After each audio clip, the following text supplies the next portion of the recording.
ஒன்றிணைவோம். வணக்கம். உண்ண உணவில்லாமல், உடுக்க உடையில்லாமல், இருக்க இடமில்லாமல் வாழும் கூலி தொழிலாளர்களே, உழைக்கும் தோழர்களே, ஒன்றிணைவோம்.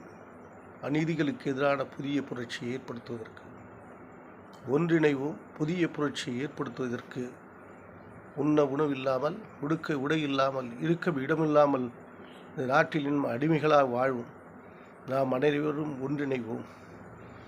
ஒன்றிணைந்து இந்த நாட்டை ஆள்வதற்கு நாம் தயாராவோம். ஒரு புதிய புரட்சியை ஏற்படுத்துவோம். இந்த நாட்டில் உண்ண உணவில்லை, உடுக்க உடை இல்லை. ஆனால் நாமெல்லாம் வாக்களித்து அவர்கள் பதவியில் வைத்தால் அவர்கள் இந்த நாட்டை விட்டுவிட்டு அந்நிய நாட்டில் போய் முதல் செய்கிறார்கள். நினைத்து பார்க்கவே கேவலமாக இருக்கிறது.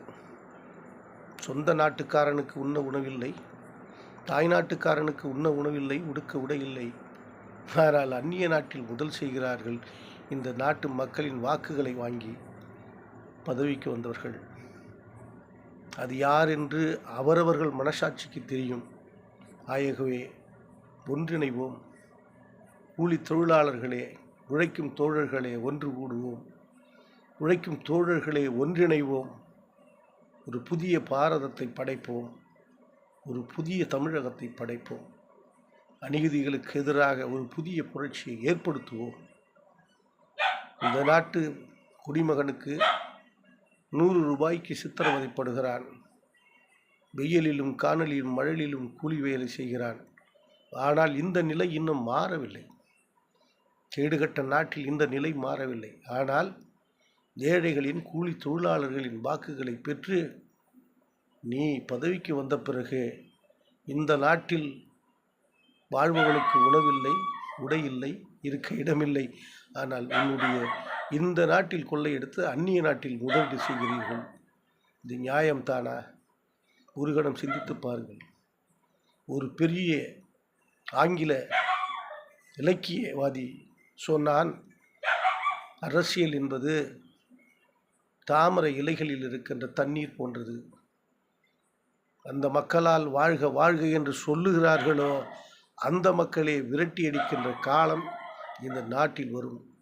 அதுதான் இலங்கையில் நடந்த விஷயம் என்பதை இந்த நாடு உணர வேண்டும்.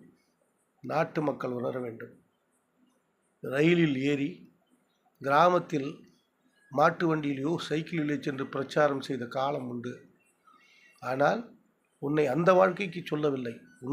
உணவில்லாமல், உடுக்க உடை இல்லாமல், இருக்க இடமில்லாமல் நீ வாழ வேண்டியதில்லை.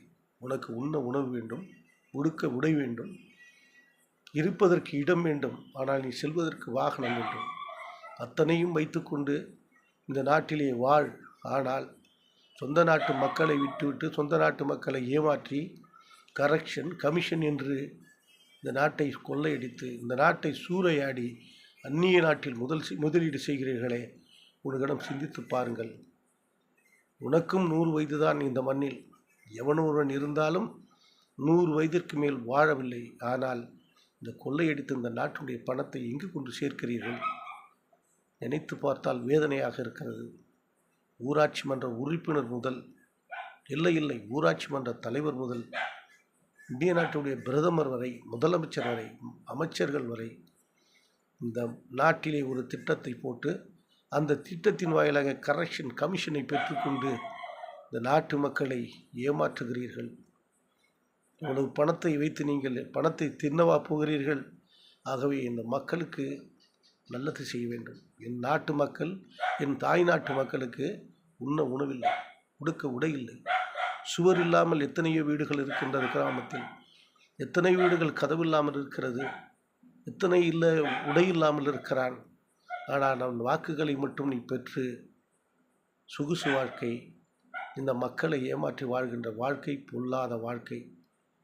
அந்த ஆங்கில இலக்கியவாதி சொன்னது போல் தாமரை இலைகளில் இருக்கிற தண்ணீர் போன்றதுதான் இந்த அரசியல் வாழ்க்கை. எந்த மக்களால் வாழ்க வாழ்க என்று சொல்லுகிறார்களோ அந்த மக்களாலே விரட்டி அடித்துன்ற காலம் ஒன்று வரும். உன்னுடைய வரலாற்றை புரட்டி பார்த்தால் கக்கனுடைய வாழ்க்கை, பொதுப்பணித்துறை மந்திரியாக இருந்தும், போலீஸ் துறை மந்திரியாக இருந்தும், அவர் அரசு மருத்துவமனை வாசலிலே படுத்திருந்தார். புரட்சித் தலைவர் எம்ஜிஆர் அவர்கள் அவரை கண்டு இவரா மந்திரி என்று சொல்லி அவருக்கு அத்தனை உதவியும் செய்தார்கள். இது வரலாறு. இந்த வரலாறு பேசப்படும். காமராஜர் 5 வேட்டி 5 சட்டை, இடையில் துண்டை கட்டிக்கொண்டு வேட்டியை ஒரு முனையில் கட்டிவிட்டு அவர் காய வைத்து போட்டு சென்ற வரலாறு இன்னும் இருக்கிறது. அவர் வீட்டில் அவர் தாய்க்கு ஒரு குடிநீர் பம்பு அடித்ததை 10 நிமிஷத்தில் பிடுங்கி அறிய வேண்டும் என்று அறிஞர் அண்ணாவும் சொன்னார், காமராஜரும் சொன்னார். அந்த வரலாறு இன்னும் 1000 ஆண்டுகள் பேசப்படும். உன்னுடைய வரலாறு, கொள்ளையடித்த வாழ்க்கை, நீ வாழ்கிற வாழ்க்கை, இந்த வரலாறும் பேசப்படும் என்பதை நினைவு கூறுங்கள். இன்று முதல் இந்த மக்களுக்கு நன்மை செய்கிறவன் மட்டும்தான் தேவை. மக்களுக்காக வாழ்கின்ற தியாக வாழ்க்கைதான் தேவை.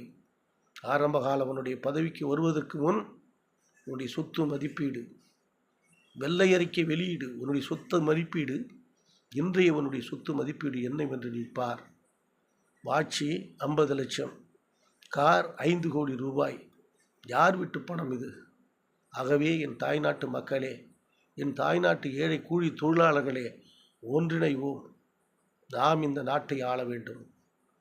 நான் ஆள்வதற்கு நீங்கள் உதவி செய்தால் இந்த நாட்டை மாற்ற முடியும். எனக்கு வீடு தேவையில்லை, எனக்கு சொத்து தேவையில்லை. ஆனால் இந்த மக்களுக்காக நான் உழைக்க வேண்டும். நான் என் மக்களுக்காக இறக்க வேண்டும் என்று கூறுகிறேன். நன்றி, வணக்கம்.